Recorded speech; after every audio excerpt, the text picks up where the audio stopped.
Today, ladies and gentlemen, we have on the show a Milwaukee legend, someone that's just putting the city on the map. I'm speaking, of course, of Certified Trapper. Now, Certified Trapper is my friend. We've kind of developed an unlikely friendship. I started out the first time I ever saw him in the streets, I thought I was going to die.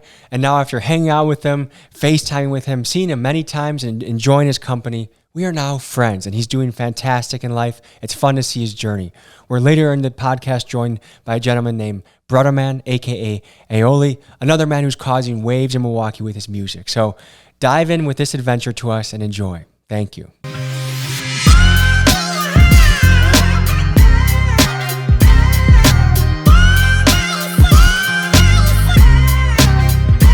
Ladies and gentlemen, my name is Tommy G. Today we have a very special guest, a Milwaukee legend in the making, a rapper, a trapper, and many other things. Mr.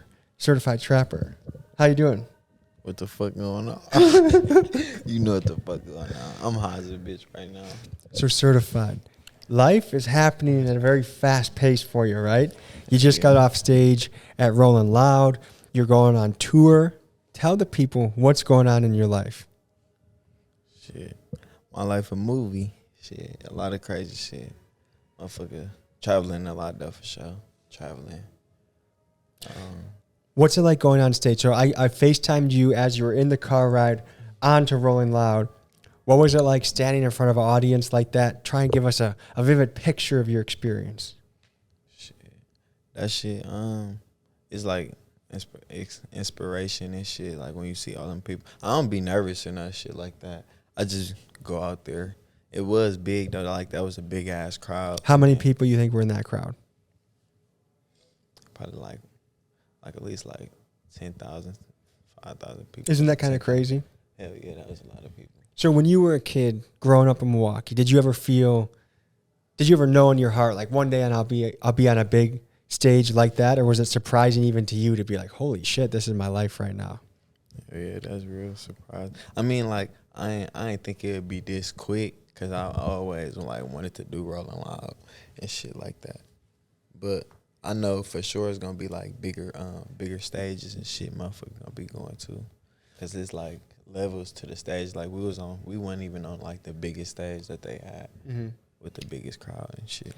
So you also were at a sold out show in our hometown at the Rave. Tell me about that. What did it mean to you to be in Milwaukee in front of the home crowd, screaming fans, performing your songs? What was that like?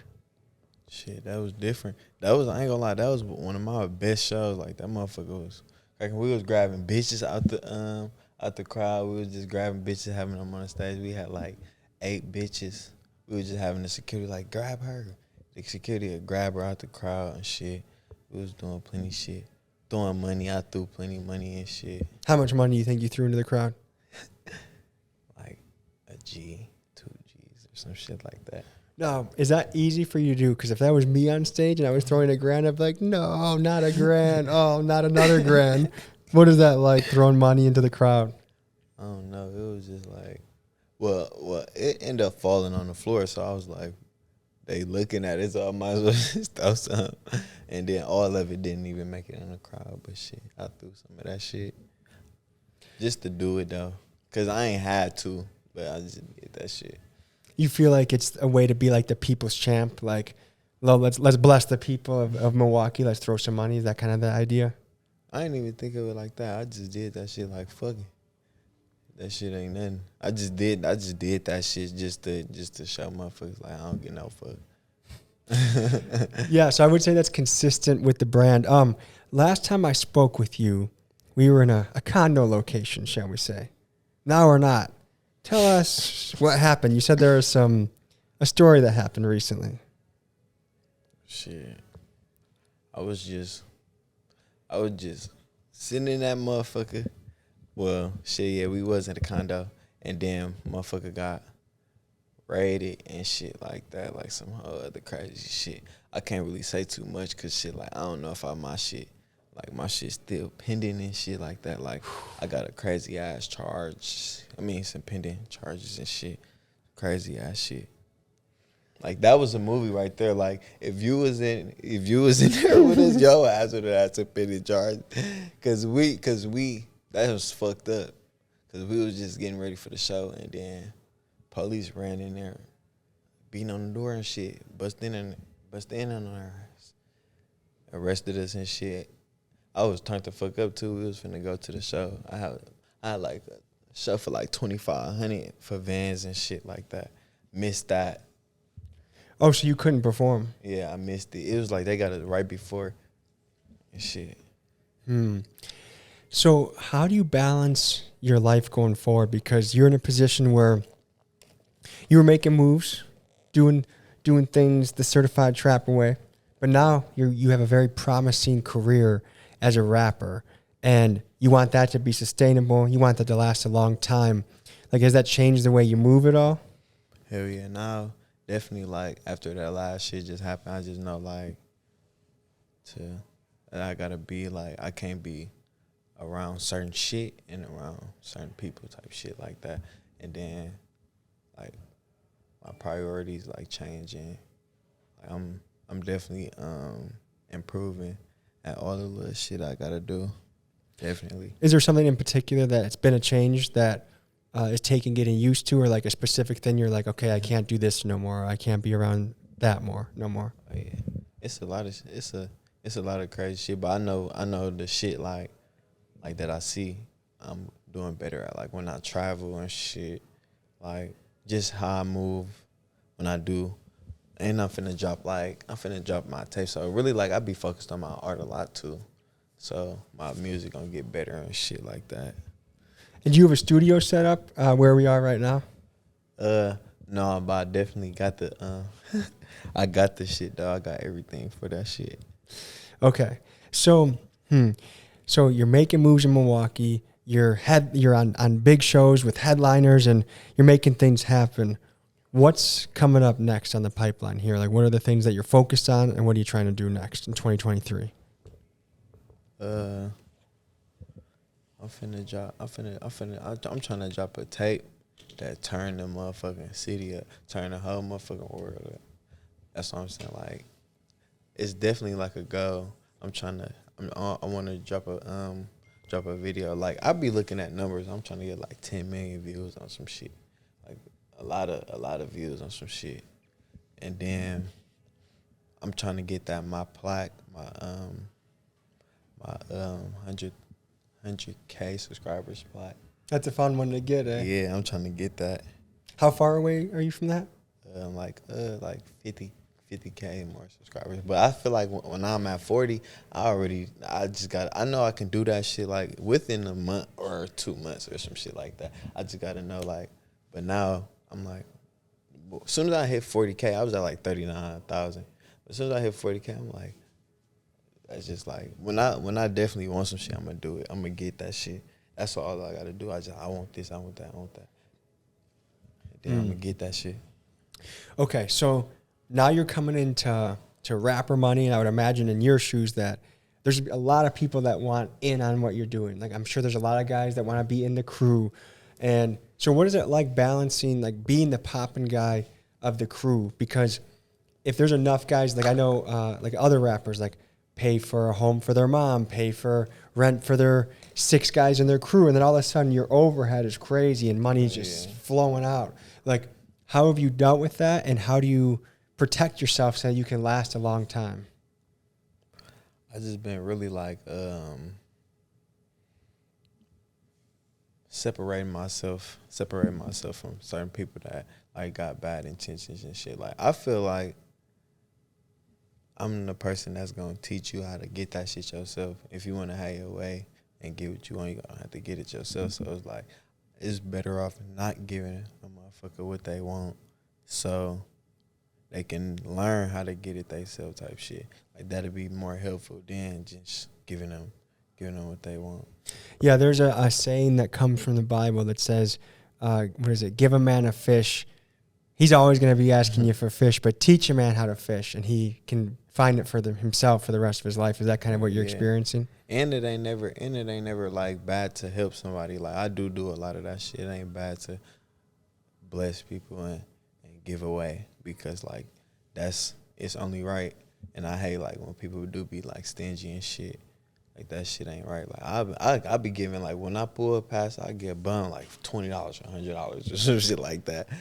Like that shit, it go a long way. Does it feel good to be able to give people money like that and help people out? Yeah, it do feel good. Like to do shit like that.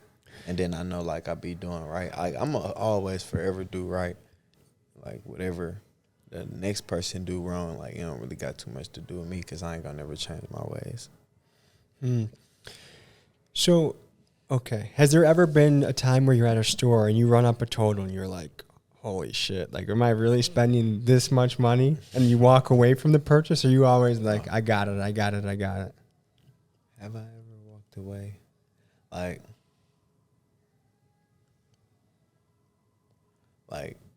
one time, like I was in the store. This was recently, like when I was in Houston. Like I got G's, like I got a lot of money and shit. But it was just like when I went in the store, the shoes was like, it was like $800 for both of the shoes and shit. And then I bought some purple jeans and shit. The purple jeans was like $300.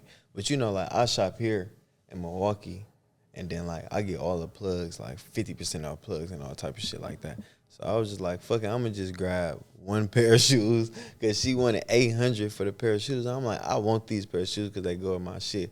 But she know damn well it's 50% off in this motherfucker. But shit, I wasn't even tripping because like, but I did want the other pair of shoes. But if I really wanted them, I would grab them. But I ain't want them that much just because like they was trying to play with me and shit. Really, I don't spend my money with people that don't do right. Like, if you acting weird, I'm not going to spend my money with you. I'm not going to spend no time with you type shit.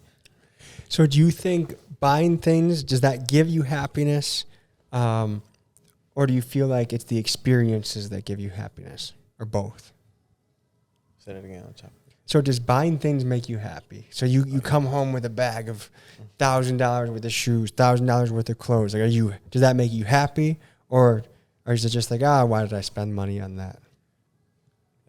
I ain't gonna lie, like when I buy shit, I don't even be like, it ain't really, like when I be buying shit, that shit don't make me feel like no type of way. Like spending money, that shit just piss me off anyway. I mean, I like spending money, but it's just like, it don't, like, I know, but it depends on what I spend my money on. Like equipment and shit, I love spending my money on that shit. Like studio equipment, all type of other crazy shit like that. What's the best purchase? Jewelry. So what's the best purchase you've made in the last few months, and what's the worst purchase you made? My worst purchase. I feel like the worst purchase that I made was I had went to Pax Jewelers, and then I got some earrings, and they was like fake as fuck. They wasn't fake as fuck, but they was like, They was not the quality that I thought. They went off in a diamond tester, but they wasn't, like when I went to Johnny, and then like the quality was like, they was not the same diamonds. Cause I paid $600 for the diamonds. I mean $600 for the earrings from Pax, and then like the 600 earrings from Johnny was like way better quality diamonds. So it was like they was like bogus for making them diamonds. Cause like you can just order a pair of earrings and they would be like VVS's or VS's instead of like whatever diamonds that was on those earrings. And you can tell by your eyes. You recently made a trip to see Johnny Dane. Yeah. Walk the people through. What was the mission on that trip? What did you accomplish? What did you experience? I love Houston. Like that was my first time in Houston and shit. That shit was turned the fuck up. And then I had bought some teeth. I had bought Johnny Dang 10 on 10 flawless. I'm going back though, cause I had lost my shit, and then I lost my glasses with the diamonds in there. You lost your grills? Yeah, and my glasses. I spent like $40K on that trip. And you lost it? I lost it. You have any idea where it is? Somebody stole it. Somebody stole my glasses and they stole my grill. And was it somebody random, or do you think it was somebody you know? Like when that raid happened and shit, like whoever had the house, like my shit was gone. That's the only thing that was like gone. Do you think the police took it, or do you think one of your guys took it? The police didn't take it. No, the person who house it was. That's like. So what does that make you think? Like, on one end, it's kind of sad to realize some people can't be trusted, right? Hell yeah. On the other, do you regret spending $40,000, certified trapper, $40,000 on grills that only lasted a month? No, I ain't gonna lie. I don't regret it because I'm finna go back again this month. But I'm finna go back and get that shit again and my glasses. Because them glasses was antique though. Them motherfuckers was like 20 years old. Certified. Maybe I'm cheap. Like, I'm a guy that, when it's a big tab, I'm like, oh no, like, here we go again. Do you ever get nervous about running out of money? Because I feel like that's the classic thing amongst rappers, basketball players, like ball players, is some guys go crazy. They go hard in the paint. Do you ever think about that? Does that ever cross your mind? A couple times. But it's like I know how to get money and shit like that. But I feel like certain shit I invest in myself. And then like the loss that I just took, it taught me a lot of shit. So, but really, like, I do need like some advice. As in, like, I know for sure that I don't need that shit because I'm right here talking, like, with no grill and shit like that. I feel kind of insecure about that shit. And my glasses gone and shit. But it's just like, what do you have to say to me, as in me not having my shit no more? Because I really wanted to cry, bro. That's the first thing I said when I'm like, where the fuck my grill at? Where the fuck my glasses? Like, that's the only thing I noticed was gone. I guess the first thing I would say is, one, I would make sure that the people around you, like, I know this is the case for Keegan or Miguel or a lot of the friends I have, I could literally put a duffel bag of $100,000 in the house. If I don't have cash like that, but if I did, I could put that in the house, have them watch it, and I know every single dollar would be back. And if there's people in your circle that are going to take that action against you and steal your shit, I would cut them out quick, because those people are only going to be leeches on you. Is that AyooLii? Yeah. We have another guest joining us. He's another rapper that's up and coming. Lobby. And so we're going to have some more flavor. And this guy's a really big personality. So to finish up, my advice would be, the other thing is, you should always know what's coming in and what's going out. And the number that goes out each month should never be more than the number that comes in. So, like, let's say you're bringing in 50, you do a bunch of shows, the streams are going crazy.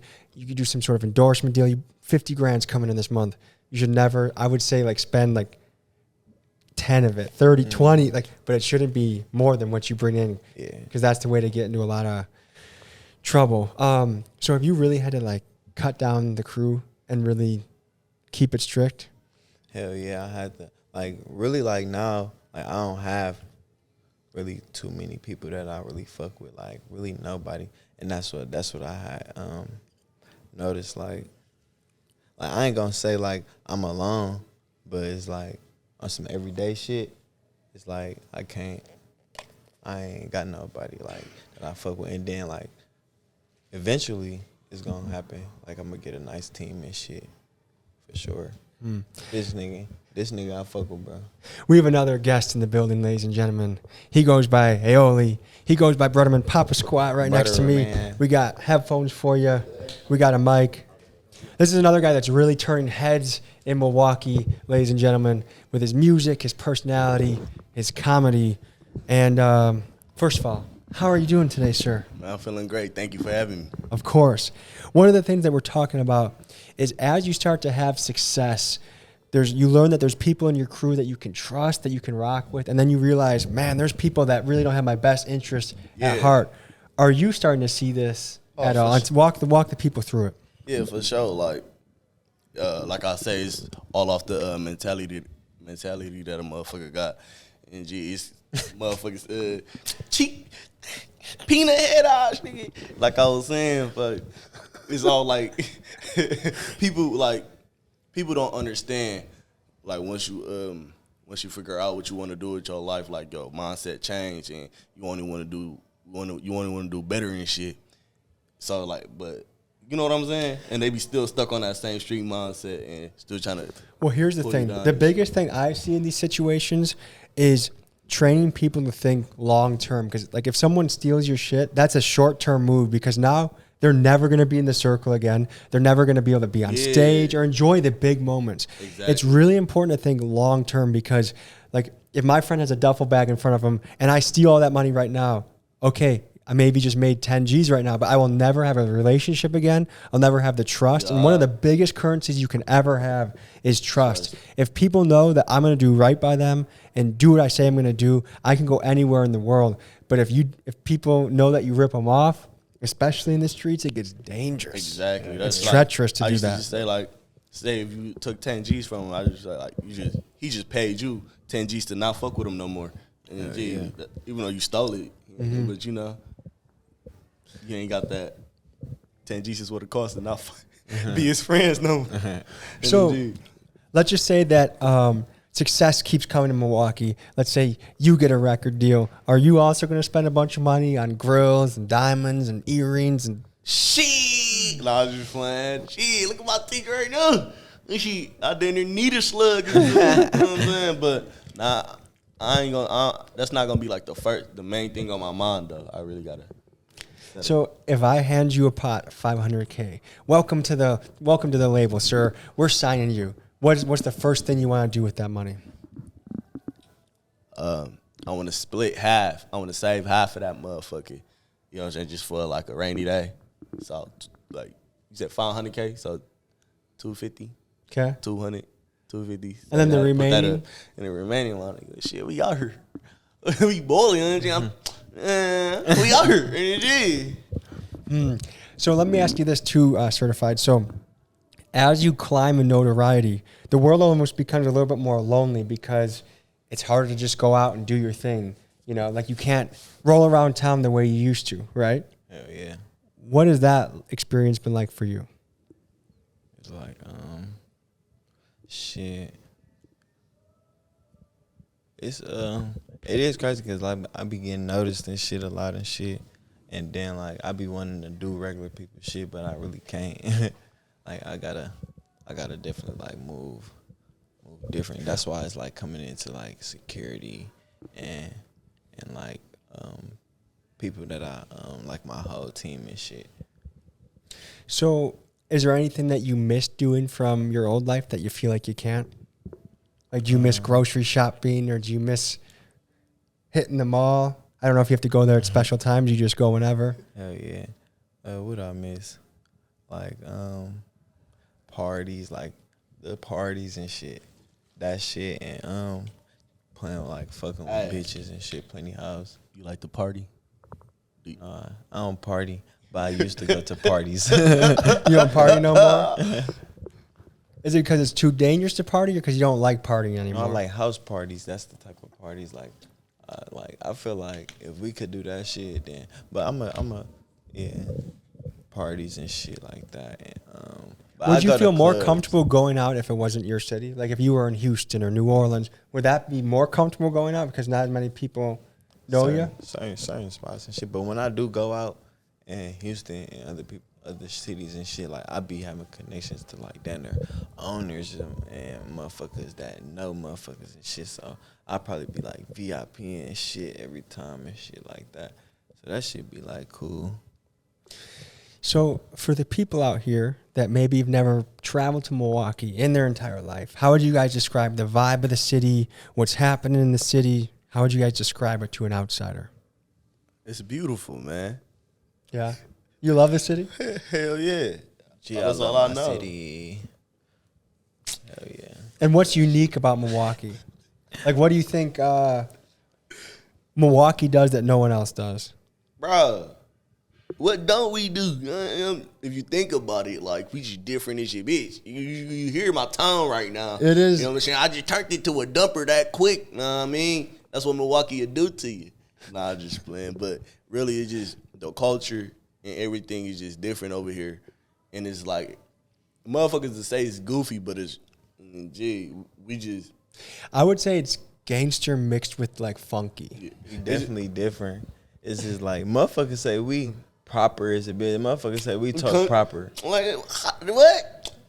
What? Look at it. Like they said we country though. Hell yeah. I don't know what they you say talking we about. country, Niggas be but saying they we say country. that bitches be like when I go to Houston and shit, they say I talk proper as fuck, bro. You sound like you talk proper. You probably the only That's because Milwaukee. I'm like mixed. Did you get a 4.0 in English class? Were you a good student? I got a 3.1 time, but like, did you ever like school? then there's like a little bit probably. I probably did, yeah. Did you like school? Yeah, I like to learn. I like learning new things, like new shit. But like school, going there and shit, I ain't like that shit. Like when it was time to graduate, I kept saying fuck school. When it was time to graduate and shit. So how soon after graduating did you start having success? Did it take a couple of years? After I graduated, hell yeah. No, really, like I was cracking hard as a bitch before I graduated. So I was coming into school with like 5 G's on me and shit, playing like laying that shit on the table and shit, playing this shit, driving to school and shit. And then like I went to college, 2019.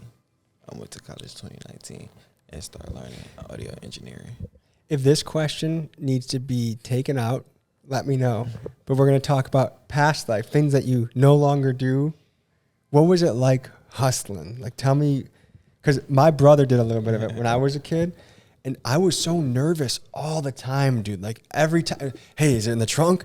Okay, get it in the trunk. Like, what's going on? Helping them and shit. I was just like on the mission, but I didn't want anything to do with it because it just made me nervous. Like every car, oh shit, a cop's following us. Oh, take a left, take a left. Oh no, they're following us again. Oh man, we're fucked. And then we'd be fine, you know. But it made me, like, on one end, it was cool for him. Like he was spending money on stupid shit. Like I remember, like he even got like a mahogany wood toilet seat from like a $400 toilet seat just because he could, or like he had a wallet that couldn't quite close because there was a lot of bills in there.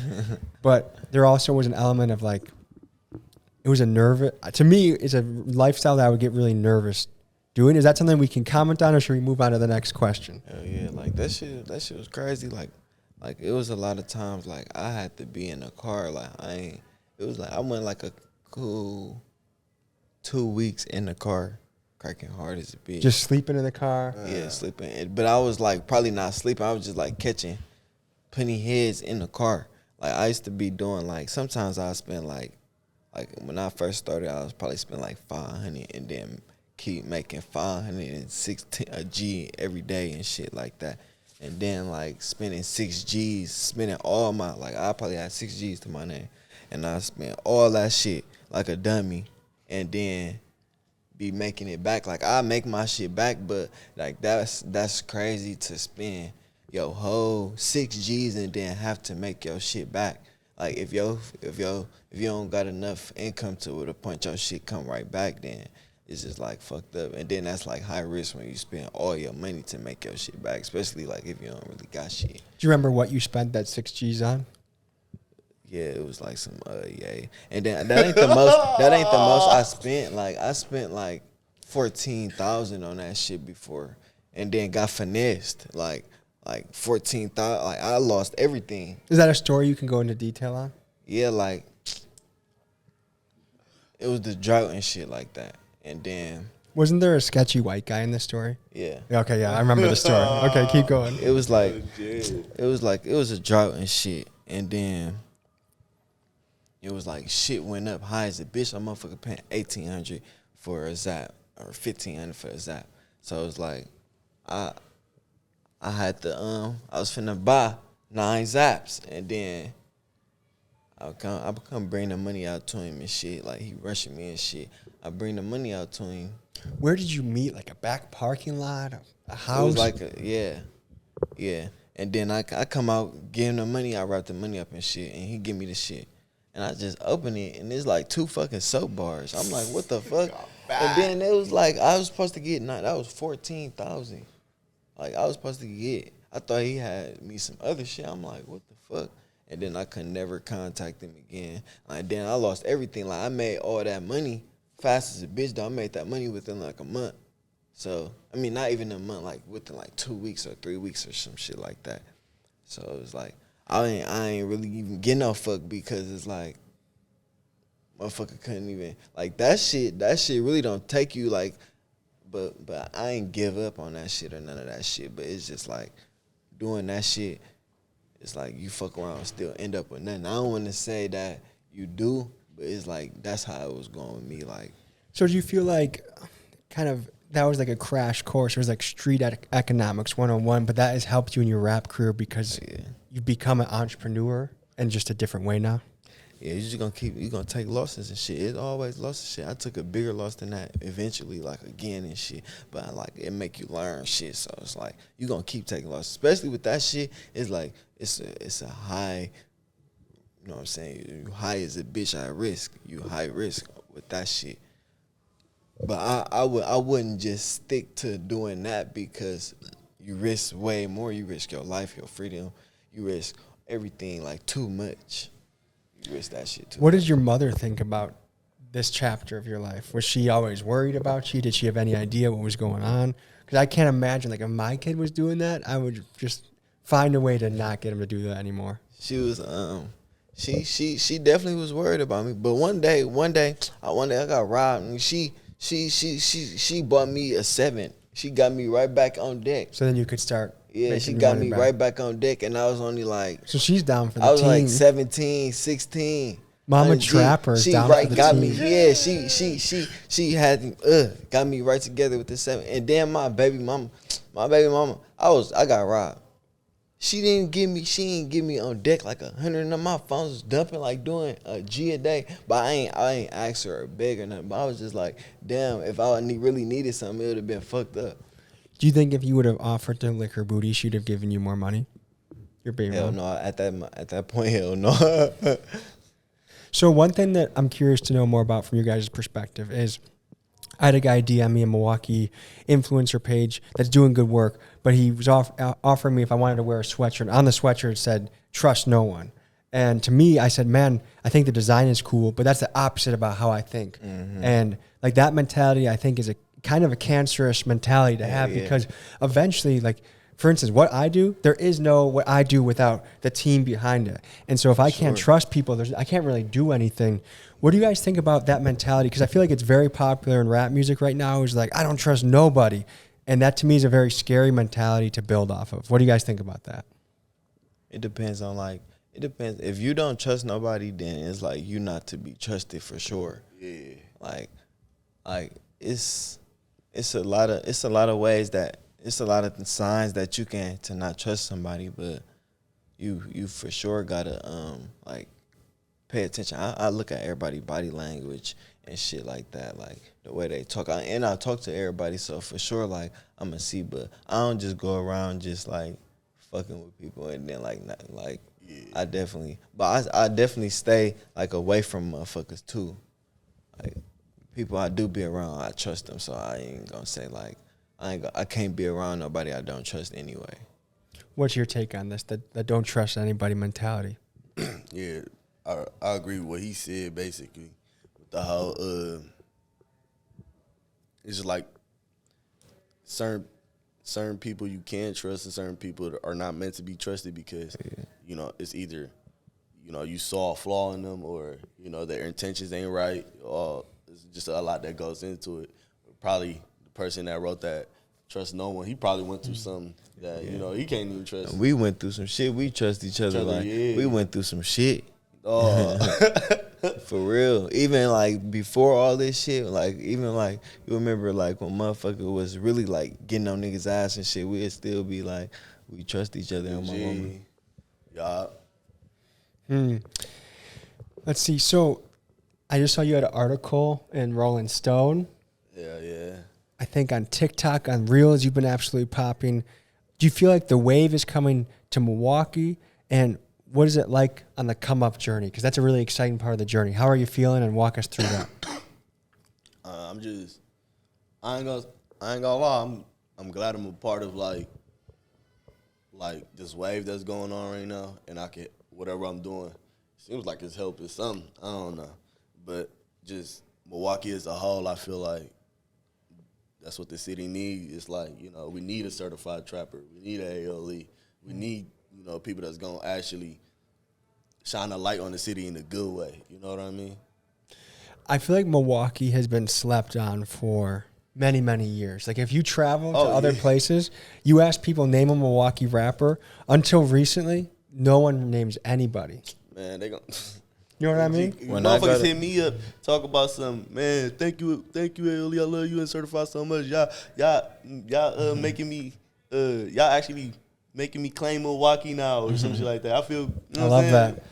Hell yeah, like when I go to different cities and shit, and then like some people be like, it just be like random people like. They be like, bro, I never heard of like nobody from Milwaukee. Like some motherfuckers be like, I never heard of Milwaukee, and then like I be in front of their face and shit like that. So that just be like the difference. So that's how you know like we definitely gotta expand. And you just had a really interesting experience. You had a Adam 22 No Jumper interview, which I feel like in the hip hop world is almost like a stamp of approval. Like it's almost like if you make it to that platform, it's kind of you made it in some ways. What was it like with the crew? How did the interview go? What was that experience like? That shit was funny as a bitch. Like I fuck with Adam though, and then we did that shit with Almighty Suspect and shit. That shit went nice. It was like a good experience and shit. And then like I liked it. They whole little setup and shit. That shit was fire. So there's a lot of people that are choosing whether they go independent or they get signed, or if they got offered, would they take it? What's your take on working with a label? What does a label help with? How does a label make your life easier? Sometimes like it depends on who comes to you. Like if it was like, don't just take any money from anybody. Like signing to a label is like committing yourself. So it's like a marriage in a way. Hell yeah. So it's like you're gonna have to trust the people you with, and you're gonna have to trust the process like that you have and shit like that. So it's like if a motherfucker come to you with 200,000, 400,000, 800, $1 million, just know like you gonna have to be satisfied with your company and what they can do for you and shit like that. So what does the label help you with the most? Like how do they make your life easy? They book me studio time and shit. That'd be real helpful. Like we kind of more like hands on, so like we talk like every day and shit like that, and booking all type of shit like that. Like it's like more of a connection with me in the label and shit. So it's like it's definitely special for sure. And what else they do like we just have like conversations and shit. They hook me up with features. So do they help you with strategy, or will they ever call you and be like, Trapper, we see you just spent $40,000 at Johnny Dane's. Please be careful for the rest of the month because that's a lot. Like, do they ever give you pep talks like that or anything like that? Hell yeah, they definitely do. Definitely do. But shit, like, at the end of the day, it's different. It's different for a lot of people. So it's like, I'm going to do what the fuck I want to do. It's up to me to listen. So it's like they do tell me what and then I got managers. I just got a manager now and shit like that. So it's going to be like better as in. But like we definitely got some shit going on. Oh, I'm sure you do. Fellas, I need some advice from you, okay? So the Milwaukee Journal-Sentinel, the biggest newspaper in Milwaukee, called me or texted me on Thursday. And basically what they said is like, hey, look, we're running a story on the Kia Boy video. Basically, they still are trying to say that a kid from my video is going to jail.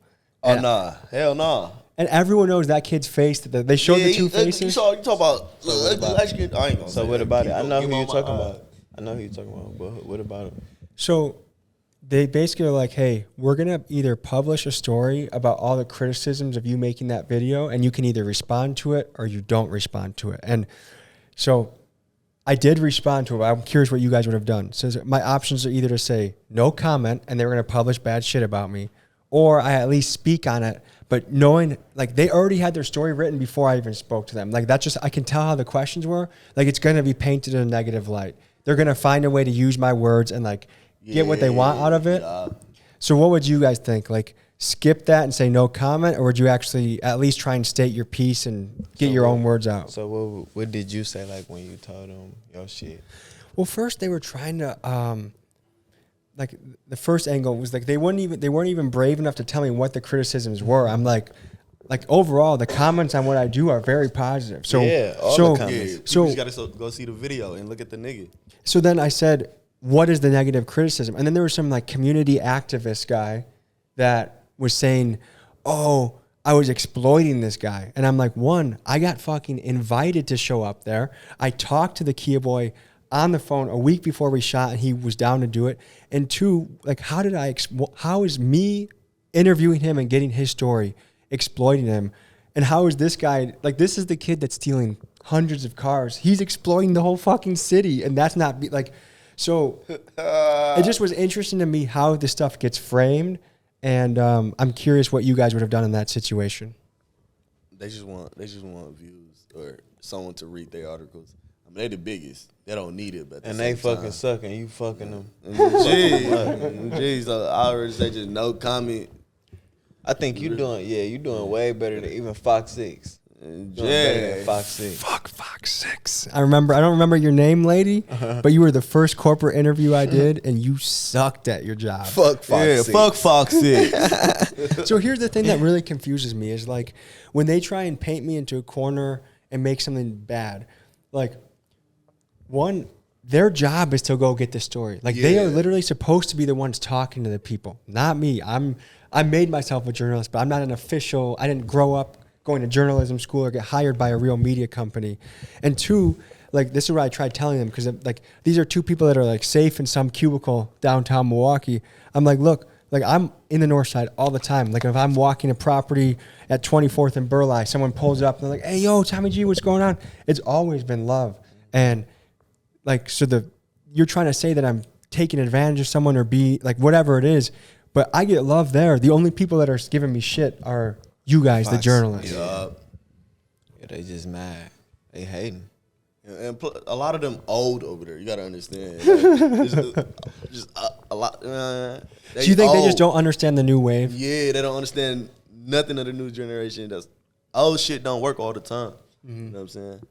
So the way you did it, it really brought light to the whole city, and it really brought, like, motherfuckers really don't. Everybody don't be in stollies and shit, but you know, you put out the documentary and it did what it did. Mm-hmm.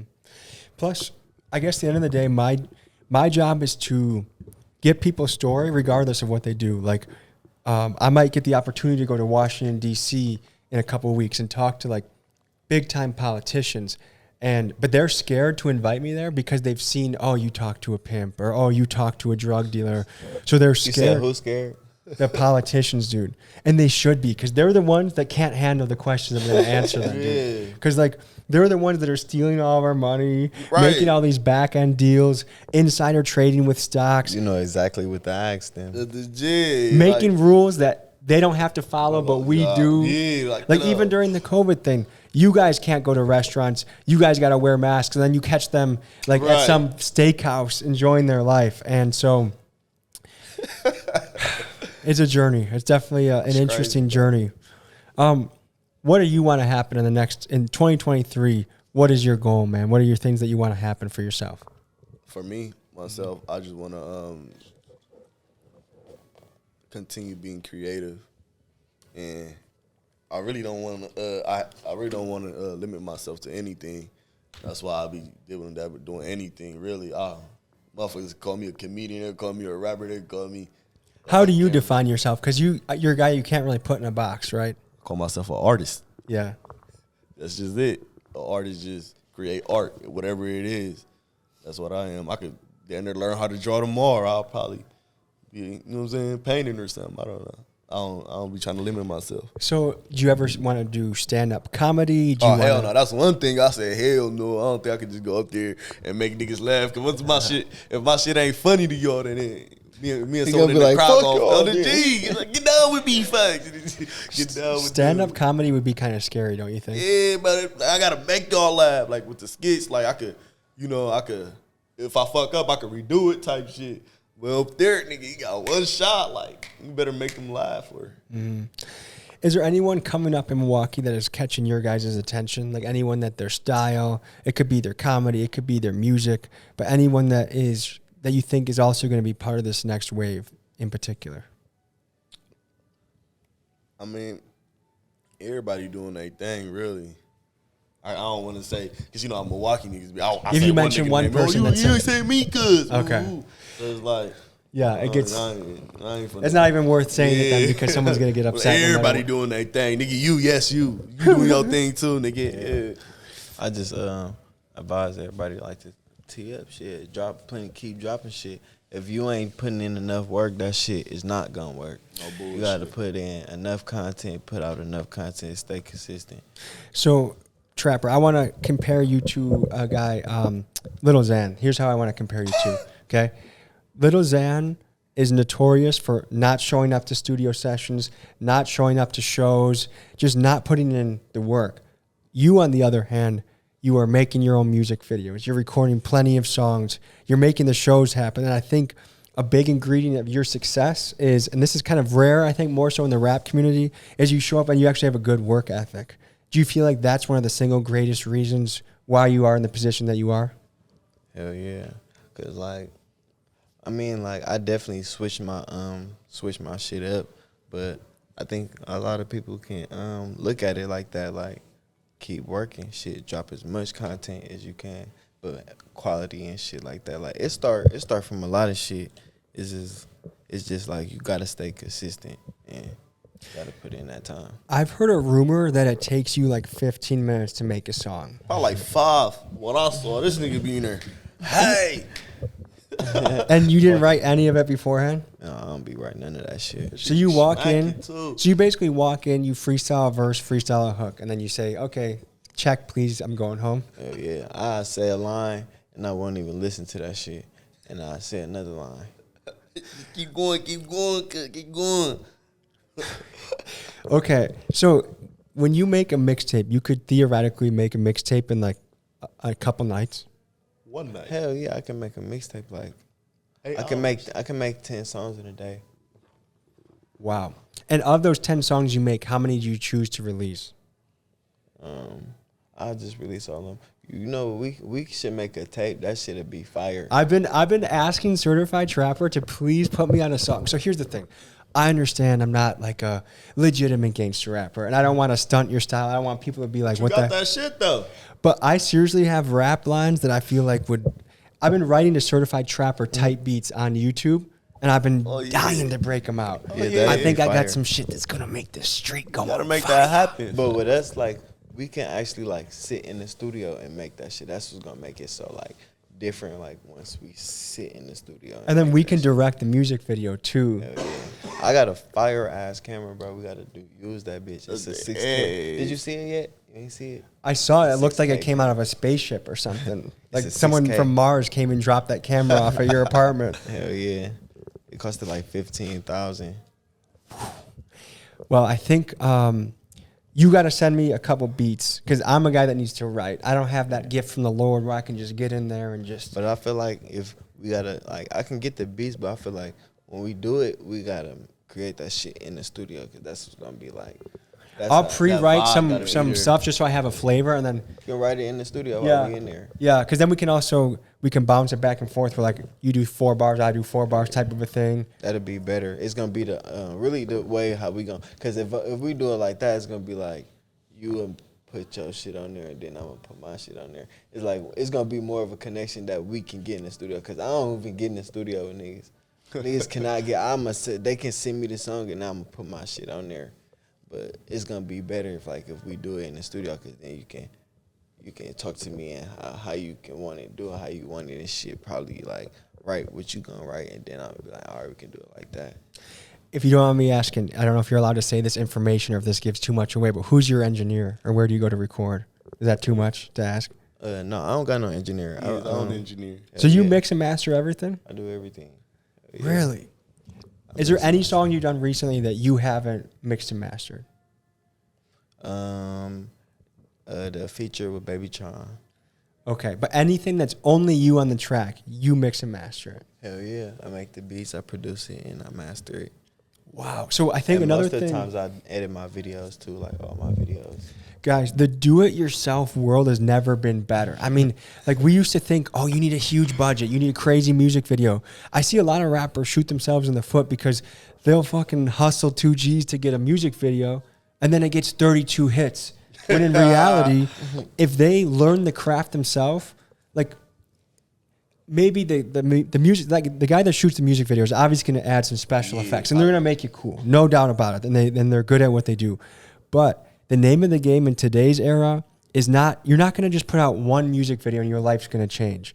It's about every week dropping shit. Every Tuesday, I'm going to bring you one of the craziest documentaries you've ever seen. Like if I can deliver that to the people, then I'm going to be successful. But if I just try and put all my eggs in one basket and let one video go out, chances are it's going to flop because we're in an era where so many people are releasing things. We're fighting for attention.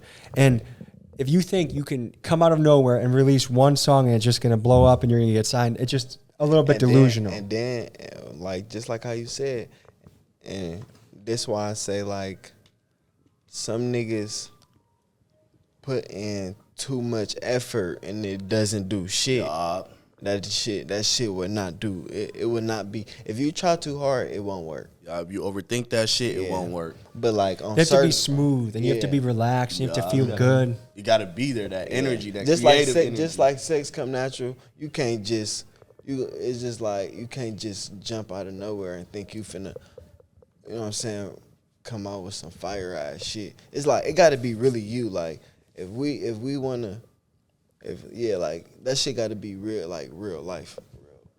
That's why my shit stand out because like I say, you know what I'm saying, random things. And then I said, do you know, like, do you feel like you are hilarious? Because I listen to some of your shit and I just laugh because I feel like it's such a crazy, outrageous. It's supposed to be funny. Okay. Like really, I be fucking it up because like sometimes I be trying to be serious. When I be serious, that shit does not work. Like it gotta be really funny. It don't even be funny, but it's just like. It be so cold, but it's just like, why would he say that? Yeah. Like, I don't even think, like, how do you think of that? The coldest ass person in the world. we were with a rapper named Shah G's in the Bronx, and he had a line, something like, if I see you, I'm going to run you over. If you got a baby, then I'm hitting the stroller. And we're just like, oh, man. Niggas just be saying shit. Yeah, Shah G's that nigga. Man. Okay. So we're in March of 2023. By the way, we won't. This is an undisclosed location, but is this going to be your consistent spot, or are you just a guy that jumps around from spot to spot? This ain't my shit. This a motherfucker. Okay. Do you still plan on? Are you still looking to get a house? Because one time I talked to you, you're like looking at different houses. That's still on the list of things to do in 2023. Hell yeah, I'm definitely looking to get a house. I don't know for sure if I want to buy a house yet, because like I want to higher my standards, so I know for sure I want a big ass house, garage, and all type of crazy ass shit. And I don't want to just sell myself short, so I probably might rent for the next like. Save up that show money, get that stream money, then put it on a nice property. Hell yeah, like I definitely got some ideas and shit. Like I got some tapes and shit dropping and shit. You be flipping houses, right? I do a lot of renovating. So we get them, we make. You got rent for me? Nice. I can rent something. I don't know if I want to rent to you, certified trapper. I just do music. And I'm like right now prohibited for firearms, so I can't carry. Because you told me about 30 minutes ago that you got raided, which to me seems a little risky to rent to you, if I'm being honest. I don't do no drugs. I'm a rapper, so it's like that's why I was so innocent. I'm like, what the fuck? I just rap. I don't sell drugs no more. I don't do that shit no more. I could buy like 10 bricks like right now, like kilo. I could buy 10 bricks right now, but I would not do that shit. I know you know it's from. I mean, where it's at. I mean, but I know, like I ain't gonna lie, like I don't do drugs. I don't sell drugs. I don't do that shit. Because like it's too risky. Where you're going with your path, it would be so stupid to try and make a little bit of money here, but risk years and years of your life to compare to this rap career that you can make a dynasty, an empire that honestly, in like a good 3, 4, 5 years of rap, if you play your cards right, you'll never have to do any job you don't want to do for the rest of your life. Before I went to jail, I stopped selling drugs. Like the month of July, that was the month that changed my life when I stopped selling drugs. Like, cause then I was able to focus on all my music and shit. The month we did that shit, the month they dropped, like. So was that a relief when you were able to stop doing that, or was that a tough decision to make? It was a sacrifice for sure. It was a tough situation, but it was a sacrifice. Cause I had some, but it was just like I just stopped selling it because it was like I had to sacrifice. I had to focus on like what I know is gonna work. In any way, was it a relief to be like, okay, I never have to do this risky business again? Hell yeah, because like when I got back out of jail, like the month after, like I made like 5 G's that month, cause it was all cause that shit. Like I made like 5 G's that month. Then by the time I got out, I was making like 10, 15,000 a month. So it was like I never needed to like do that shit no more. Like when I used to sell drugs, I used to make minimum like 3,000, 5,000 a month, 10,000 like. Not even like, no, like not even like 3,000 profit, 5,000 profit a month. Damn. And for how much risk it is to be doing that, that's not probably might not even worth see no it. profit. You probably just end up with the same money, had the same money. Yeah. Shit. That's why niggas be out here just flexing the same 3 Yeah, G's. nigga have 3,000 to their name. And that's all you will see for years. every Instagram post It for will the never next get 4 bigger. months. Yeah, It's just 3,000 same or 3G, 5,000 or like, some shit nigga. like that. Nigga, the same 3 G's, nigga. But I had, you know what I'm saying, I had like bills and shit like that. But at the same time, that shit shouldn't. But it's all about your working. That's why I say like, it's up to you on how you work. You know how me and you, like, we switched up a lot of shit, like, and then he just got monetized and shit. So it's like all our shit finna Gang. all our shit finna be turned up. I smacking. know, yo, like from the last couple months, yo shit changed. Like, not my shit changed. I probably get like 25, 30 G's a month or some shit like that. Oh, Which that alone is crazy money. I mean, you look at how, like, one, you compare yourself to the rest of the world. Like, there's like 3 billion people on this planet live on like $1 a day. man. And then you look at, like, just in America, I feel like, what is it, like 150K to put you in the top 1% or around there, 150K a year.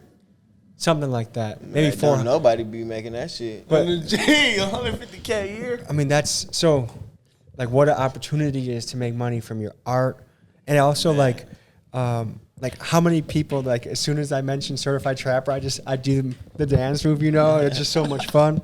Tell us this: what was it like going to jail? And I want, like, tell me as if you were writing a biography about your experience in jail. Like, what is the food like? How do the guards treat you?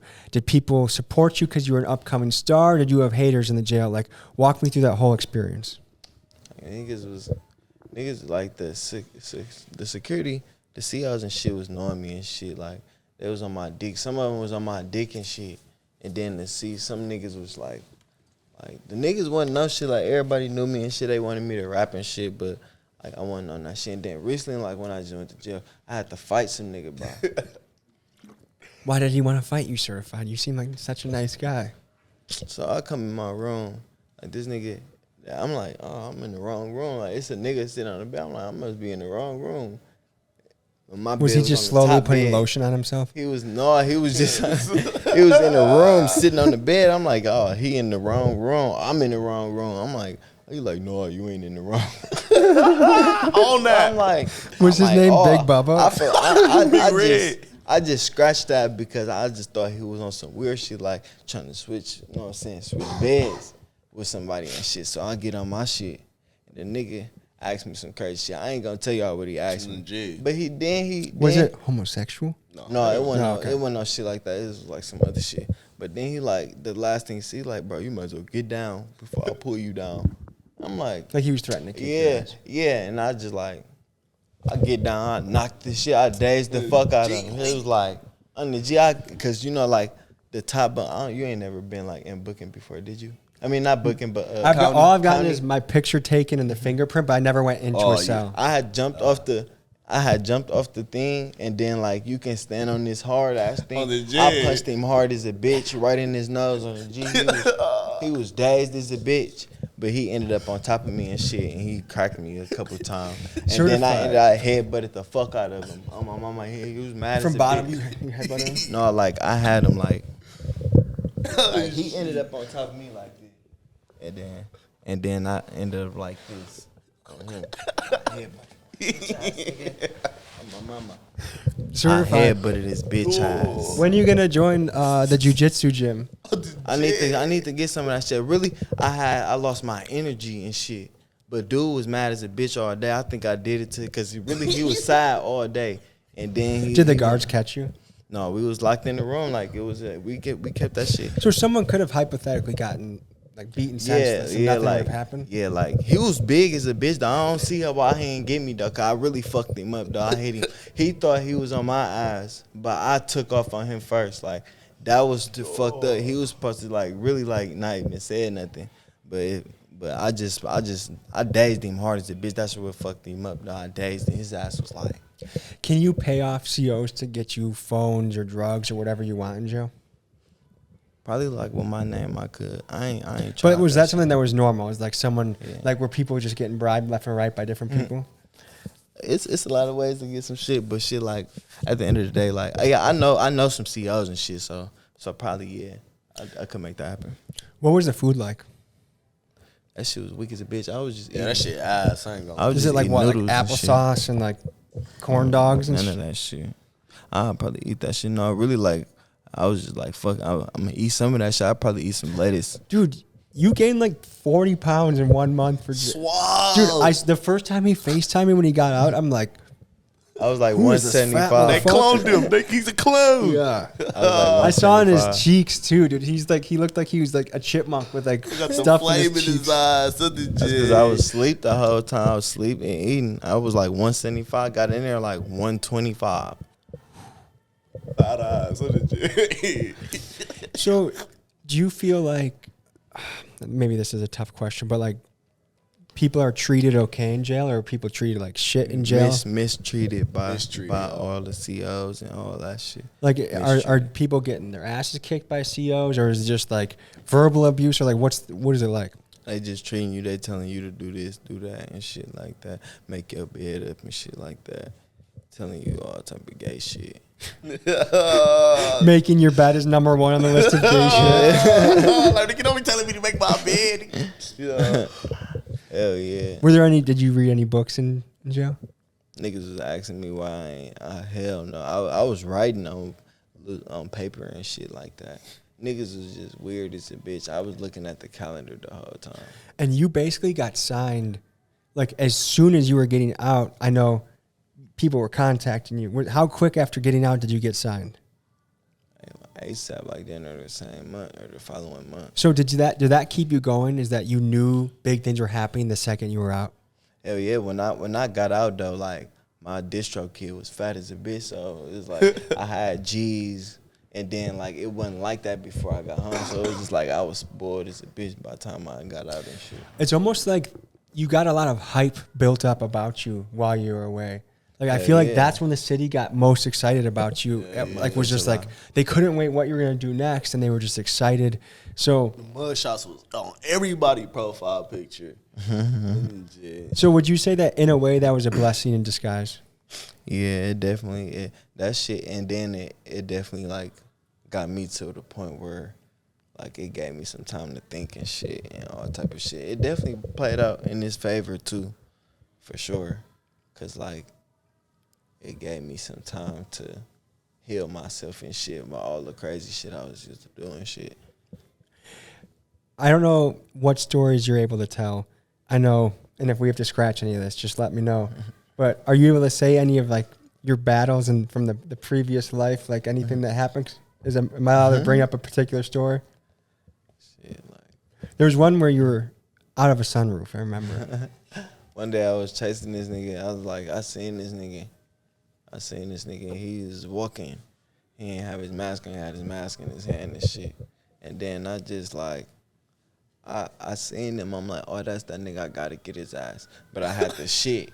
So I went to the house to shit. Grabbed the chopper. And then went right back down the street. And his ass was still walking. Do you think, did you take a fast shit at that time, or did you take your time? It was fast. Or you're like, quick okay. shit, nigga. Just a quick shit. We gotta I get on got the it all eyes, out though. I got it all out. Legit. and then so look, I seen he see me come back down. I go through the alley and shit back. Go through the alley. Are you driving or No, something? I got my niggas driving shit. Okay. And he creeping like he was creeping. I mean, I creep through the alley. We seen him like go past that. You know how you at the end of the alley and shit. Like I ain't all the way out.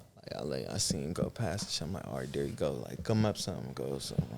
Put that chop on his ass. I had that bitch up on him. And then like I was so thirsty. Like dehydrated? No, I was just too geek.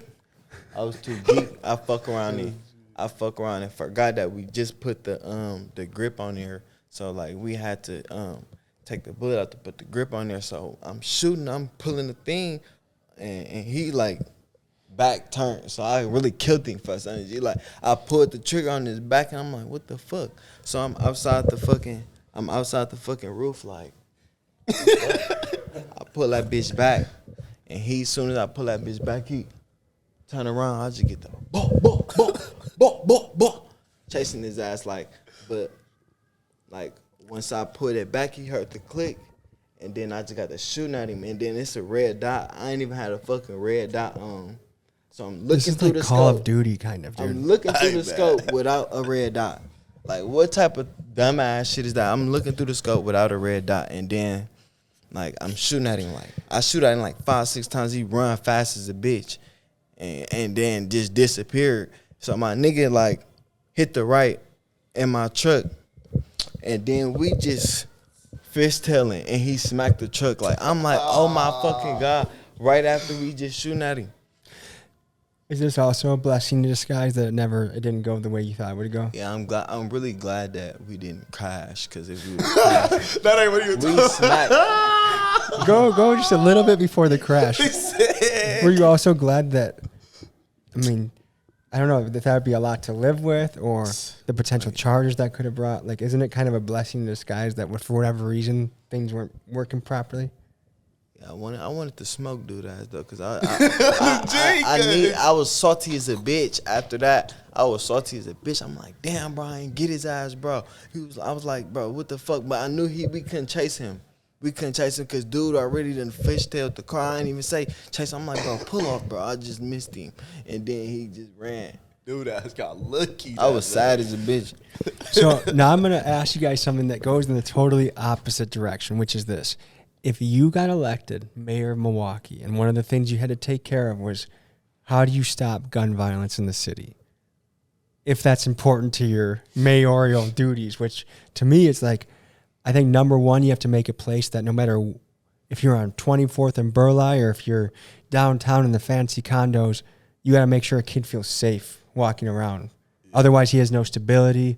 Otherwise, it's going to be hard for him to feel relaxed. Like he's always going to be in survival mode. You've seen the dangerous, the treacherous parts of Milwaukee. I've seen it too. Like I've been pulled up on before, and I'm like, oh shit, something's about to happen.